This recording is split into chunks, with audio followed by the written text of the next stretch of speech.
There are two things that magicians are obsessed with in this planet. One is being obsessed with a lack of personal hygiene on every single level. And two is card at any number. For some reason, magicians are obsessed with this idea of getting a card to a certain number. Unfortunately, because I consider myself to be one of you disgusting fucks, I too find myself obsessed with the effect every once in a while. But you know what? I'm different. I'm different because I shower, I brush my teeth, I regularly practice safe hygiene habits. Whereas most of you guys are probably happy that social distancing rules have become a thing so that people are less likely to smell your disgusting breath. But here's a secret: 6 feet is way too little to hide your disgusting smells. So today I'm at least going to solve one of your problems and give you a very, very fair method of doing card at any number. But you're going to have to deal with your own hygiene problems. And you know what? It's becoming an issue. Me and your mom, we've talked extensively about it. Don't worry, we'll talk about it over dinner tonight.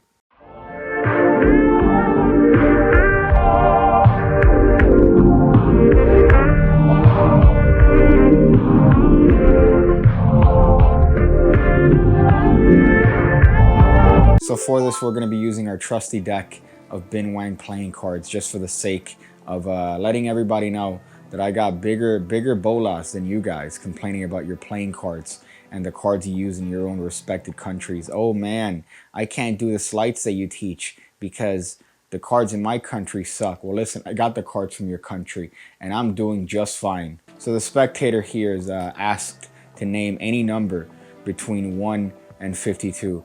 But make it a little bit challenging. Don't just name one because then you just look like an overweight prick. So go ahead and name a number. And let's say the spectator happens to say the number 17 and you go, ha, I bet you at home are probably thinking of the number 17 as well, because more likely than not, that's the psychological probability, sir.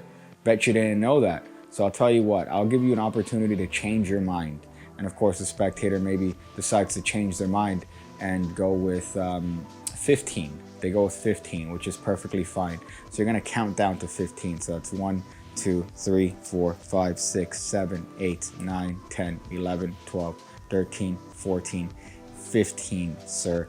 15. You could have had any card, you could have had any number, but instead you went with 17 and then you changed your mind like a gross, disgusting Democrat into 15, which is perfectly fine because we live in a country of freedom.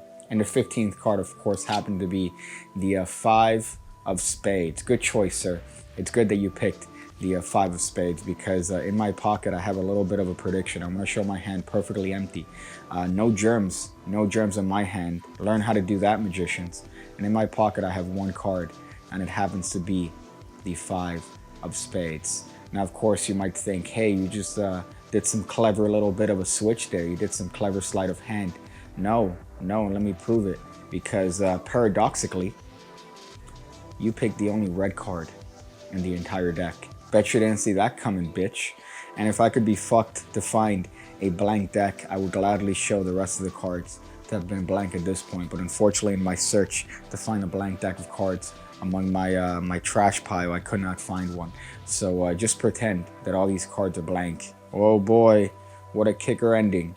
So you picked the only red card in a blue deck that happens to be blank. What a wonderful world we happen to be living in. Now, of course, if you know anything about my card magic, I guess, you would know that I'm obsessed with a couple moves. More notably, one is the spread call. The other one is the Gary Ouellette touch force. Now, I'm not typically a fan of a lot of things that come out of Canada, apart from Celine Dion and maybe a couple different types of whiskey. But apart from that, I am obsessed with this move from this very wonderful Canadian man that we know as Gary Ouellette. And he gave us this pretty fantastic touch force that you could do in many different ways, and many different magicians have explored different ideas when it comes to this. This is an idea that I had in mind maybe a couple years ago as far as using the actual force and breaking it down by counting the cards individually. Usually you spread the cards and you show the cards to the spectator that way. I thought, hey man, this is cool. You could do this by counting the cards one at a time and you could get into the force that way. And of course, if you don't know anything about card magic, maybe you should check out the Pigcake Magic Academy, bitch, huh? You should check that out. $5 a month gets you 2 videos every single week going over card stuff, coin stuff. 500 videos already. What are you doing? You're missing out on this wealth of knowledge, all my wisdom in one place. $5 a month to get access to all the videos immediately. You must be crazy to avoid that. I want to see how long I could stay in the squatted position. But you should seriously check it out. $5 a month. Rave reviews all around. People saying, hey man, this is fantastic. Wow, I can't believe I've been missing out on this. And so cheap. $5 a month, that's barely a White Claw. So here's a setup for this. You're gonna have the off-colored 5 of spades on the bottom of the deck. Then you're gonna have in your dirty pocket or place of prediction a 5 of spades, which comes from this deck. So it's a nice little bit of a way of using that extra card while removing the possibility of having the extra 5 of spades in the deck. So that you just put in your pocket and you're ready to go. If you want, optionally, you could use a deck of blank playing cards.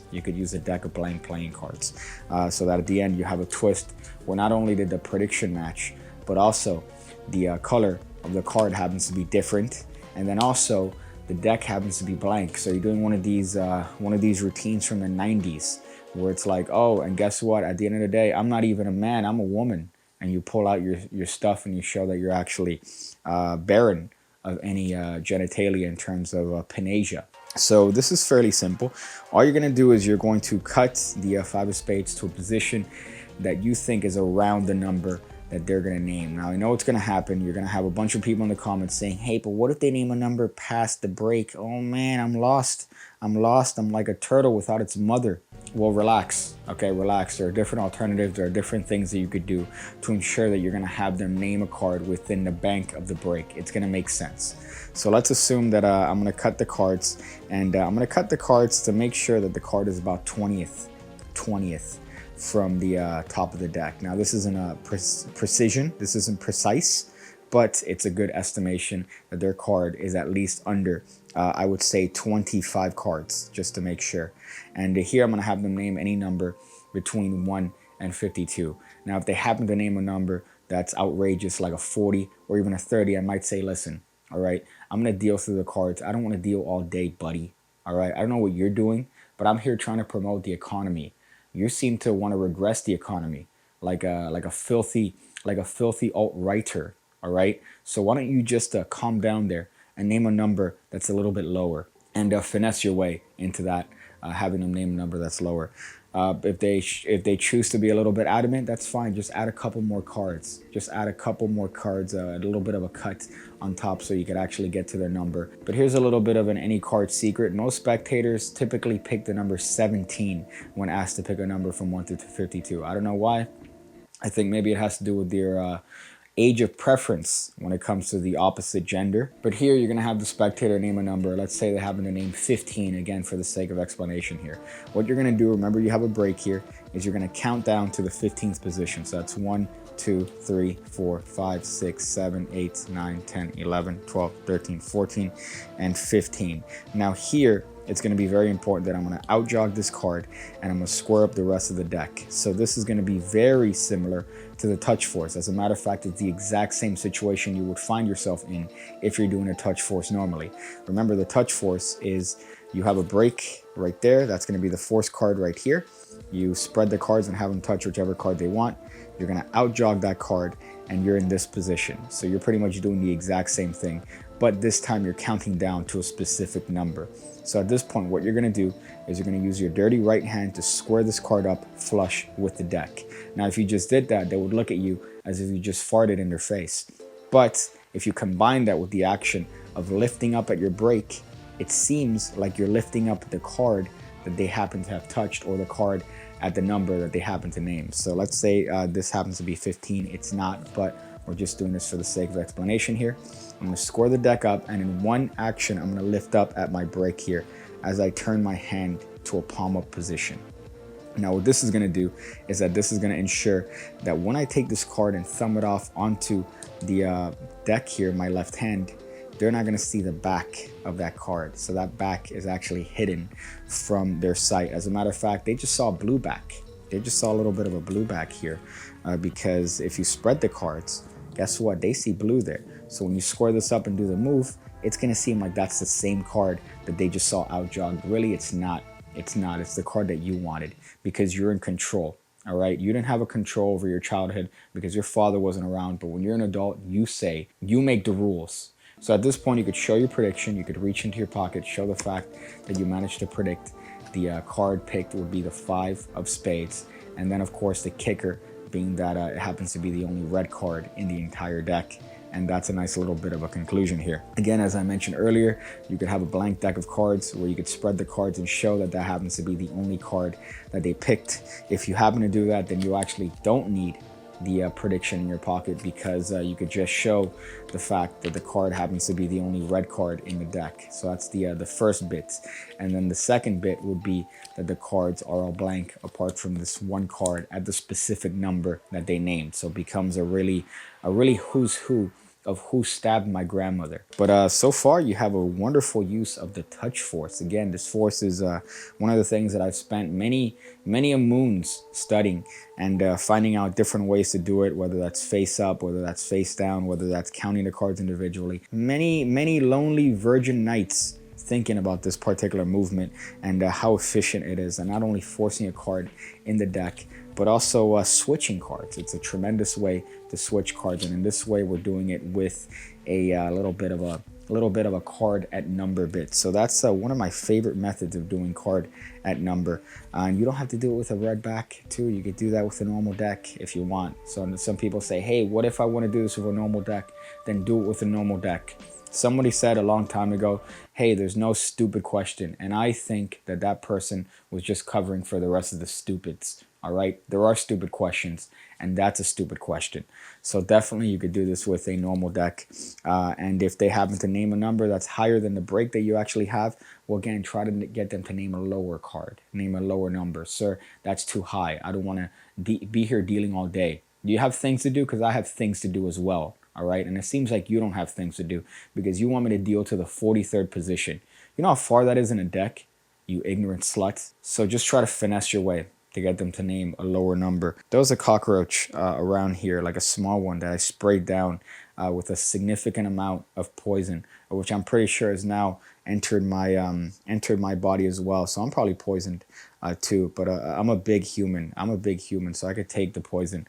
That cockroach is my bitch. But the problem is, I don't know where it is now. It just hid under a piece of furniture, and now it's part of the ethos or pathos. But that's the video. I hope you guys enjoyed it. Thank you guys for doing all the things, man. It's been a while. My channelversary, I think, is coming up later in June. It'd be 4 years. 4 years of doing this. Could you imagine? Could you imagine 4 years doing anything? Oh boy, let alone doing magic videos online. Makes you want to find the nearest, tallest bridge and look over it, you know? Just look over it, not necessarily do anything to yourself that might be harmful. Get your mind out of the gutter, all right? But that's the video. I hope you guys enjoyed it. Make sure to do all the things, man. Check out the podcast. I think it's here, maybe. I don't know. YouTube changes things. But I do a little bit of a podcast, talk about stuff, important stuff on the planet. It's fun every Wednesday, sometimes Saturday. That's what I do. So check that out, gangster. Shout out to all my babies' mamas, all right? I ain't paying child support because, bitch, you don't control me. I make my own rules.